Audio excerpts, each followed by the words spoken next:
Hello everybody and welcome back to another video. Something very exciting is about to happen. I'm just taking the forklift and the old Keenan feeder up to Colin Catley's because my bucket has turned up, which I'm really excited about. Honestly, can't wait. We swapped the Keenan in, so that's why I'm taking that with me. We're gonna go get it fitted. Really excited, honestly, buzzing. And here she is. Now, I wanted to do a couple of videos in the yard when we were putting it together because Colin helped me, sort out the oil pipes and get everything set up on it, put the rubber flap on and so on and so forth. I couldn't do it there because it was dark last night and we couldn't get a decent picture. But I will put a picture of Colin's yard on now. And if you have anything, if you're local and you want anything from Colin, honestly, he does McCormick, he does Pottinger, he does Teagle, straw shredders and stuff. He does Bateman, he does Vigolo toppers, he does like everything. If you want it, Colin's got it. And there's always something there. Like, honestly, go and if you're local and you want something, go and support him because he's great and he really appreciates the business. But let's have a look at this. So I've not yet filled it up and I've not yet used it, but I thought I'd show you it before I did. Essentially, we had to bolt all these on. You can move the headstock across because it's all on that bar. So if you wanted to have it offset more, I've got it slightly offset this side, but I didn't want to offset it too much because I didn't want the wheel stick out that side when I'm scooping up. But you can move these, if I decide that I want to offset it more, I can.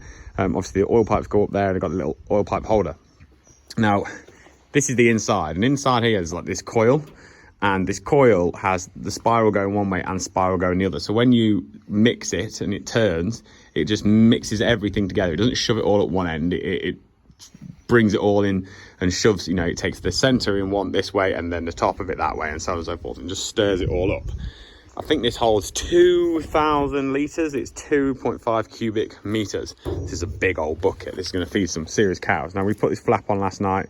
We've had to just undo these bolts because with the paint still on here, obviously, as you can see, I've been working it up and down. It's just tight in that little flap, but as it wears, we can start and tighten that up. We put that little flap on to get it to spew. And also, something's really good is we can alter how much of a hole we have. So I'm going to try it on the smallest one to start off with, but we can have it right up here and absolutely fire the stuff out. Obviously, we've got a toe along it, and on this side, it's pretty flat, so it's good. And like I say, I don't want to offset it. I wanted it to be about flush with the wheels, so that when I'm up against the wall, the wheels don't catch first. So that's, for me, at the minute, perfect. Really looking forward to giving this a go. Now, one thing I do like that you can't actually tell at the minute, but I'll show you at some point when I drop it off, is you can actually, this bucket stands up when you take it off.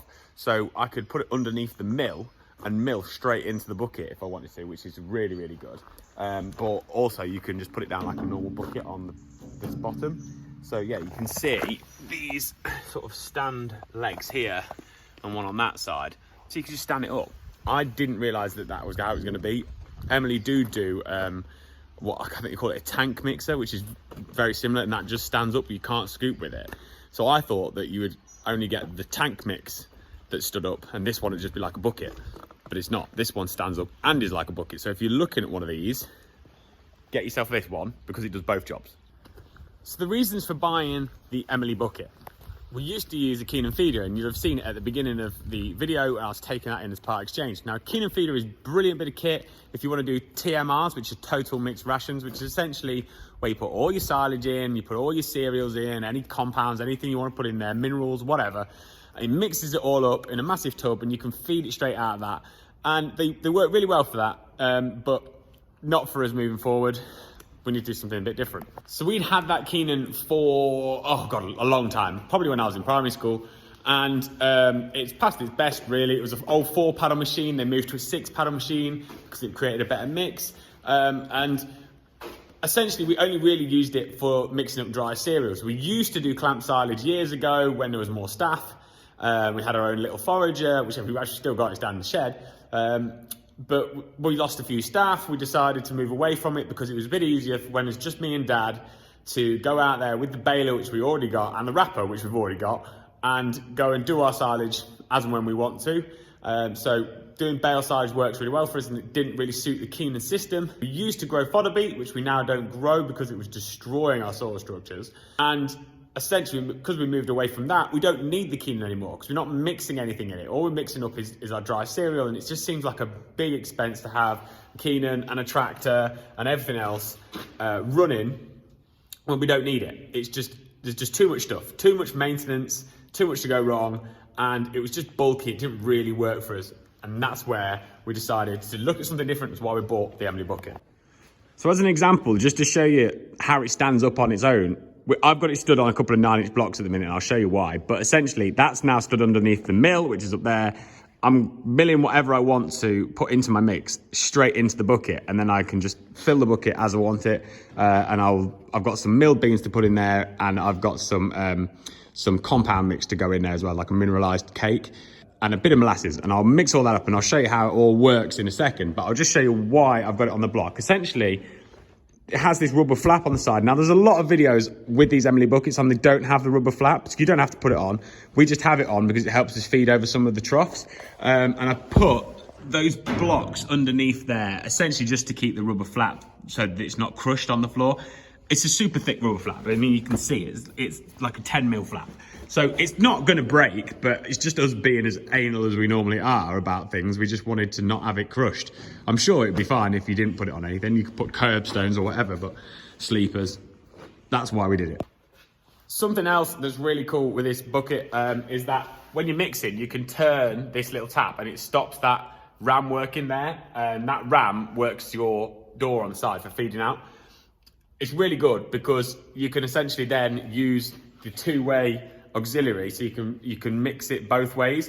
Normally, when you're feeding out, how we have it is we have one way we'll mix it, and the other way we'll bring it back towards this gate, open the gate and work that ram and feed out. So it's just isolating it. It's really, really handy, really, really good. And also I like this little bit they put on for holding your oil pipes. That's nice, nice touch.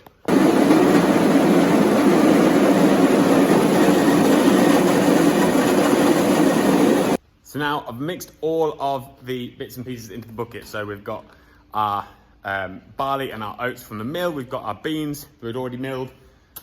We've got our compound mixed cake there.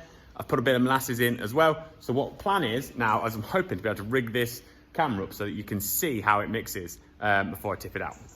That's the plan. Hopefully it goes well.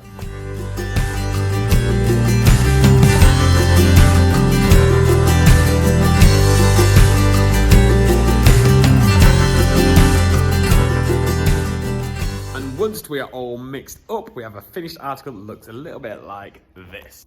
All mixed up nicely. You can see there's some pellet in there. There's the oats, there's the barley, there's the beans. Everything's all mixed up nicely. Drop the bucket off with some in it ready for the morning. That's ready to feed out now. I'll leave that here and I'll come get it in the morning. And once we get there, I'll show you us feeding it out and show you how it works that way.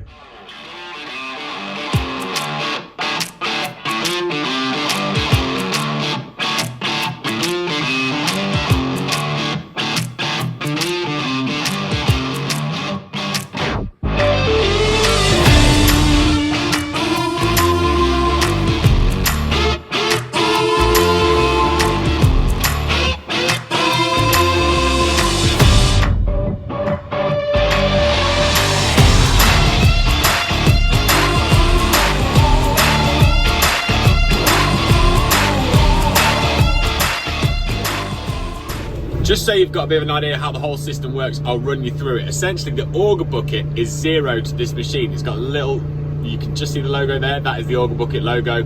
That's zero, so it only weighs what's in the bucket. We'll scoop up whatever we want and weigh it, run it through its cycle, and it'll come up on the screen, 0.18. We then go down the trough and we feed it out. Now, it doesn't feed out as fast as what you think it's going to. I have lifted the pin right out to the top, but I think the reason why it doesn't feed out super fast is because we've changed the oil couplings down to a 3/8 rather than a 1/2 inch oil coupling, so there's just a bit less oil flow. And you'll feed along your trough, you'll come to the far end, you'll reweigh it again by running it through its cycle, and it gives you a reading about where you want to be. Essentially, because it's not feeding out quite as fast, generally always want to be giving them a bit more when we get to the other end. You think you're giving them loads more than what you are, but this works really, really well. You just give them whatever you need to give them. You just do the maths in your head, which is making me a lot better at maths than I used to be. And then you go off and you feed your next group.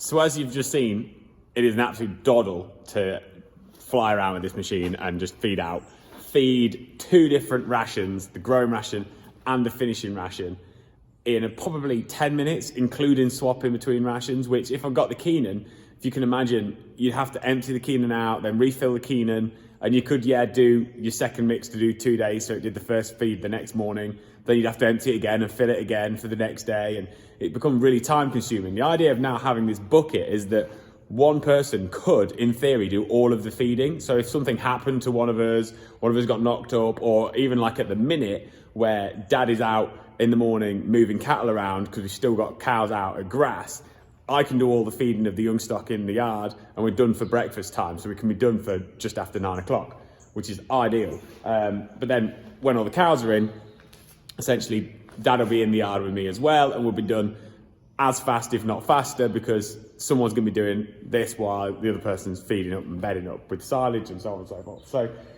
it works really, really well for us. My honest opinion on the bucket is that it is built so well. It's so strong. It is really, really solid. I mean, it's not cheap, but you get what you pay for. You really do.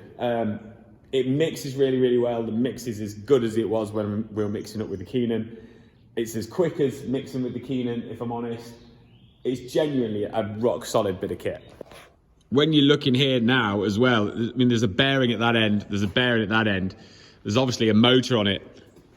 There's this hydraulic ram here, but there's not a lot to go wrong. I mean, with the Keenan, you've got chains and you've got belts and you've got hydraulic bits on the flap on the side, and you've got rubbers everywhere, and there's blades in it and all sorts of things. There was quite a lot of maintenance, but this thing is really maintenance free, to be honest. Other than those bearings, there's not really a lot that's gonna go bang on it.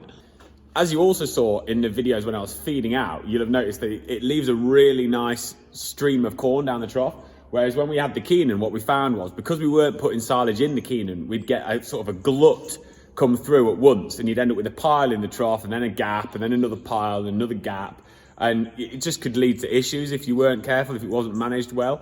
Whereas with this, it's just so much easier. You just put a nice little strip down, and you don't get any of that sort of bridging, which is it's only going to be a benefit for the cows and for ourselves, really. So what's the verdict? For us, that thing is brilliant. Like, genuinely, it is going to make such a big difference. Feeding out dry rations, you can't beat it. It is not made for doing any sort of wet stuff. Putting a bit of molasses in there is about all you really want to do as far as wetting it up. You can't feed straw or silage out with that thing. But what I would say is, and I would highly recommend speaking to Emily or your local Emily dealer. Obviously, if your local Swords Catley is your Emily dealer, I'd recommend speaking to them, because they have a honest, ridiculous amount of buckets. The things they do buckets for mixing up concrete, they do buckets for mixing up silage, they do buckets for chopping beet, dry rations like that one. I don't even think they do the same bucket twice, I really don't. They will speak to you, they'll want to know exactly what you're going to feed out, what you're trying to do with the machine, and they pretty much make you a bucket.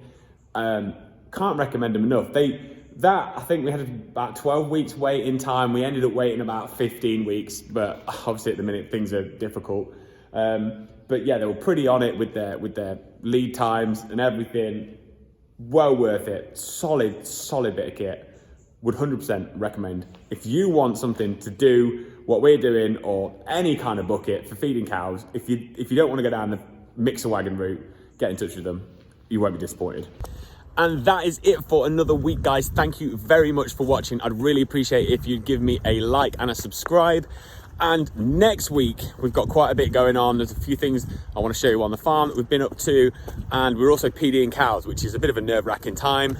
We'll find out exactly what we're going to have giving birth in March.